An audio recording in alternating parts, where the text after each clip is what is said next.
Alô, pessoal! Na primeira parte da nossa aula de como fazer um recurso de revista na prática, paramos aqui, enfrentando as hipóteses de cabimento do recurso de revista. Então, qual é a primeira hipótese para o recurso de revista? A linha A. Quando essa decisão do TRT em recurso ordinário der ao mesmo dispositivo de lei federal interpretação diversa da que lhe houver dado outro TRT. Então agora você já ficou antenado o motivo do tema de nossa aula ser como pesquisar súmulas e jurisprudências divergentes para o recurso de revista. Por quê? O artigo 896-A, na sua primeira parte, diz que uma hipótese para o recurso de revista é quando um outro TRT, no seu pleno ou turma, ele der o mesmo dispositivo de lei federal, interpretação diversa. Esse pleno ou turma ele coloca porque não serve decisão monocrática, tem que ser uma decisão tomada pela turma ou pelo pleno. Tem que ser uma decisão colegiada, pleno ou turma. Então fica atento a isso também. Não vai pegar aí decisão monocrática na tentativa de emplacar uma linha A, primeira parte do artigo 896. Então aqui você já identificou o motivo de uma parte do nosso tema, que é a pesquisa dessa jurisprudência divergente de um outro TRT. Continuando, outra hipótese de recurso de revista. Quando esse acórdão que está nas suas mãos, proferido no TRT, lá no seu processo, der ao mesmo dispositivo de lei federal interpretação diversa da que lhe houver dado a seção de dissídios individuais do TST. Aqui também é a mesma coisa. Como fazer a pesquisa no TST dessa jurisprudência divergente com relação à interpretação da lei federal.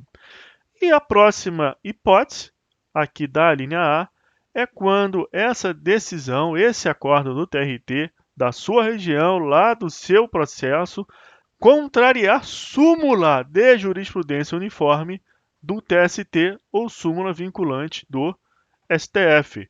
Aqui também você identifica a razão do tema da nossa aula na parte que fala na pesquisa de súmulas. Então, pessoal, isso é uma questão prática, estilo e método de trabalho. Eu, quando pego um acórdão do TRT nas mãos, a primeira coisa que eu faço, de forma intuitiva e também porque eu gosto de fazer assim, é a pesquisa de jurisprudência divergente e súmulas do TST à luz do 896-A da CLT. Outro advogado, outro profissional, pode fazer de outra forma melhor, outra forma que você vai gostar mais, iniciando a sua análise do cabimento do recurso de revista por um outro caminho. Isso é uma questão que você só vai conseguir avaliar com o tempo, depois que você fizer alguns recursos de revista. Eu estou mostrando aqui o meu jeito de fazer. Eu gosto de fazer assim. Então, eu pego o meu acordo, o meu caso concreto, eu sei o que está tratando ali, eu já trabalho nesse processo há algum tempo, então eu vou direto pesquisar a jurisprudência de outros TRTs, eu vou pesquisar a súmula e eu sei a lei federal e o artigo dessa lei federal que está em questão. E eu já entendo, pela minha experiência, que esse acordo deu uma interpretação que não é a interpretação que eu entendo ser a correta. E, intuitivamente, eu já imagino que outro tribunal já deu outra interpretação para esse dispositivo. E eu vou pesquisar. Isso realmente enseja você saber qual é o ponto de partida da sua pesquisa. Porque se você não souber o que pesquisar, como que você vai realizar a pesquisa? Para ilustrar o que eu estou falando, eu preciso agora te dar uma hipótese, um caso concreto. E o caso concreto que eu vou te dar, de hipótese, para você saber o que é isso que eu estou falando de ponto de partida, é com relação ao artigo 477, parágrafo 8º da CLT, que diz que uma vez rescindido ou resilido o contrato de trabalho, as verbas resilitórias ou rescisórias devem ser pagas dentro de um prazo esse previsto no parágrafo 6º da CLT. Olha aqui, ó, rescisão. Na extinção do contrato de trabalho, o empregador deverá proceder à anotação na CTPS, comunicar a dispensa aos órgãos competentes e realizar o pagamento das verbas rescisórias no prazo e na forma estabelecida neste artigo. E qual é o prazo? Está aqui, ó, no parágrafo 6º. A entrega ao empregado de documentos que comprovem a comunicação da extinção contratual aos órgãos competentes, bem como o pagamento dos valores constantes do instrumento de rescisão ou recibo de quitação, deverão ser efetuados até 10 dias contados a partir do término do contrato. O prazo para pagamento, então, é de 10 dias. Se não houver o pagamento dos valores da rescisão, resilição, nesse prazo de 10 dias, o que acontece? Multa. Multa no valor, está aqui no parágrafo 8º, equivalente ao salário corrigido. Só que olha a vírgula aqui, ó. Salvo quando comprovadamente o trabalhador der causa à mora. Então, esta é a minha base legal para eu trabalhar à luz do artigo 896-A no tocante ao dissídio jurisprudencial e à violação de súmula do TST. Essa é a minha base legal. Só que percebe, eu ainda estou na abstração. Eu apenas identifiquei nesse momento a minha legislação federal, que é a CLT, e o dispositivo dessa lei que eu vou trabalhar. O que eu preciso fazer agora? Eu preciso ir lá no meu caso concreto e identificar, raciocinar qual é o nervo do meu problema. Qual é aquela questão controvertida, aquela questão pulsante que envolve esse dispositivo da CLT. Isso é uma questão realmente que demanda experiência jurídica. Então, o que eu quero que você faça agora? Que você observe a demonstração que eu farei aqui nessa aula, e se o seu caso é o mesmo, você deu sorte. O seu caso envolve essa multa, o seu caso concreto também tem o mesmo problema que essa hipótese que eu estou colocando aqui. Você terá praticamente um modelo de recurso de revista pronto, porque as hipóteses serão congruentes. Mas, em geral, são muitas as possibilidades dos casos concretos. Então, você vai traçar essa orientação aqui como um norte e vai tentar raciocinar da mesma forma, para que você cumpra essa primeira etapa do método, a identificação do problema e da hipótese que você quer levar ao TST. E qual é, pessoal, o meu problema e a minha hipótese que eu deixarei de exemplo aqui para trabalharmos o recurso de revista na prática? É o seguinte, eu olho o meu processo, os documentos que guarnecem estes autos, e eu identifico que foi o empregado que deu causa à mora. Aqui, à luz dessa parte final do parágrafo 8º do artigo 477, eu leio que a multa não será devida quando comprovadamente o trabalhador der causa à mora. E eu concluo que a probabilidade de comprovar essa mora causada pelo trabalhador empregado é grande. E como que eu raciocino dessa forma? Porque esse empregado, antes do prazo de 10 dias chegar ao seu termo, ele simplesmente sumiu da empresa e ingressou com uma ação requerendo ao juiz o reconhecimento de rescisão indireta. E essa rescisão indireta sequer foi reconhecida em juízo. O juiz concluiu que não existiu nenhuma hipótese de rescisão indireta e reconheceu, ao contrário, que aquela saída do trabalhador da empresa, sem nenhum motivo plausível nem comprovado para justificar uma rescisão indireta, na verdade, era uma falta de vontade de continuar trabalhando. e, por isso, na sentença, reconheceu o pedido de demissão. Ora, essa hipótese fática, inclusive, que está bastante delineada na sentença, comprova, sim, que quem deu causa a essa mora fora o próprio trabalhador. Como que a empresa pagará, dentro do prazo de 10 dias, um valor equivalente à demissão imotivada, se é um caso de pedido de demissão? Ora, o trabalhador, inclusive dentro desse prazo, ingressou com uma rescisão indireta.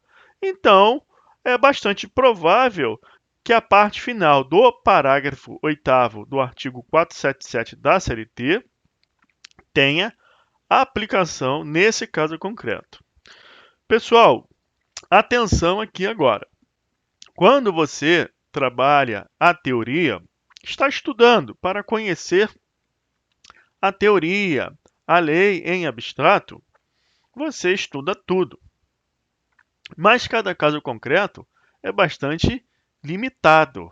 Uma moldura ou uma lupa que você coloca no caso concreto para ressaltar alguma coisa apenas, e não tudo.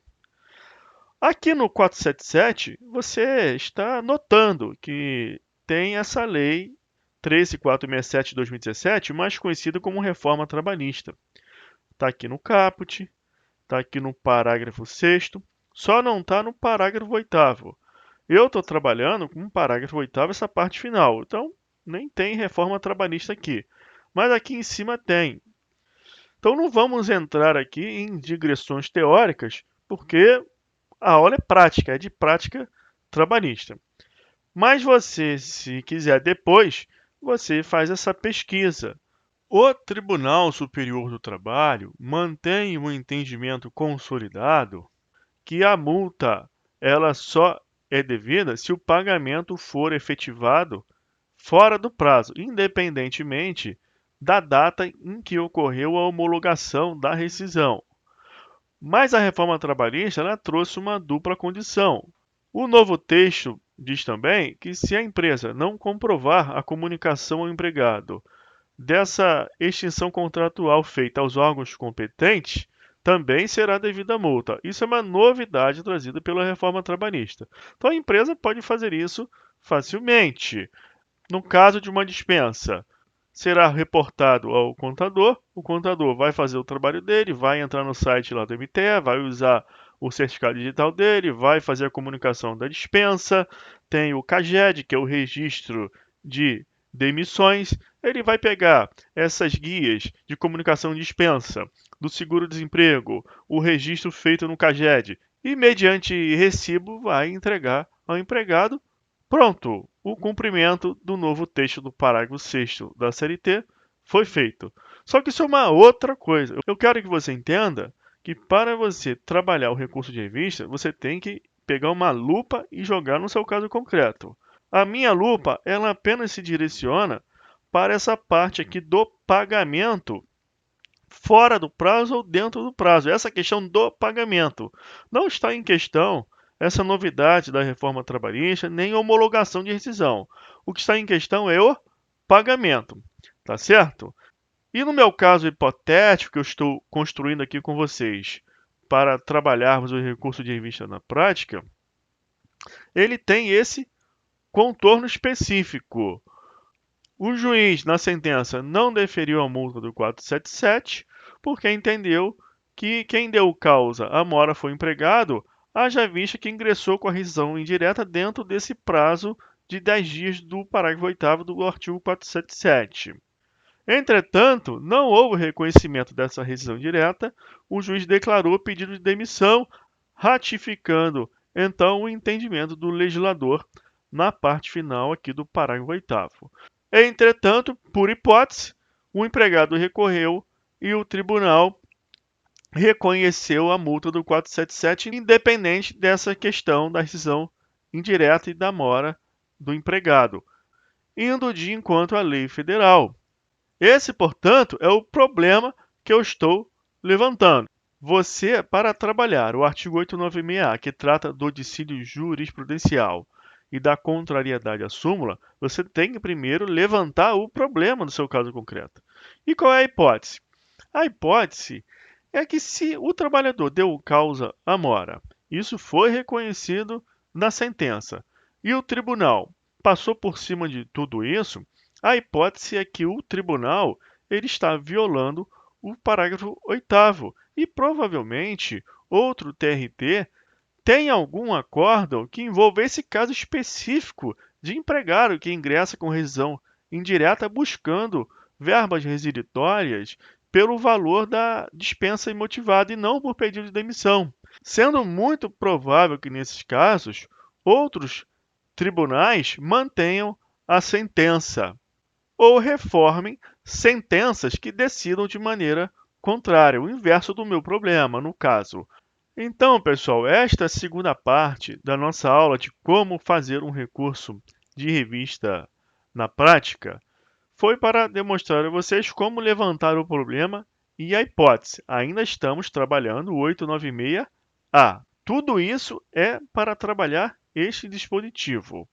A metodologia de trabalho é essa. Se o seu caso concreto é diverso, envolve terceirização, equiparação salarial, etc., você vai buscar raciocinar como eu raciocinei aqui. Só que as peculiaridades estão instas a cada processo, a cada causa. Então, não existe uma fórmula para você fazer isso de forma mecânica. O que pode ser feito é esse compartilhamento de experiência para que você perceba como isso normalmente é feito por aqueles advogados que já fazem isso com maior frequência. Então vamos parar por aqui e na próxima aula, em continuação, eu vou mostrar para vocês como realizar a pesquisa do dissídio jurisprudencial e a pesquisa das súmulas do TST, já tendo o meu problema e a minha hipótese levantada. Ok, pessoal? Então até lá, um abraço.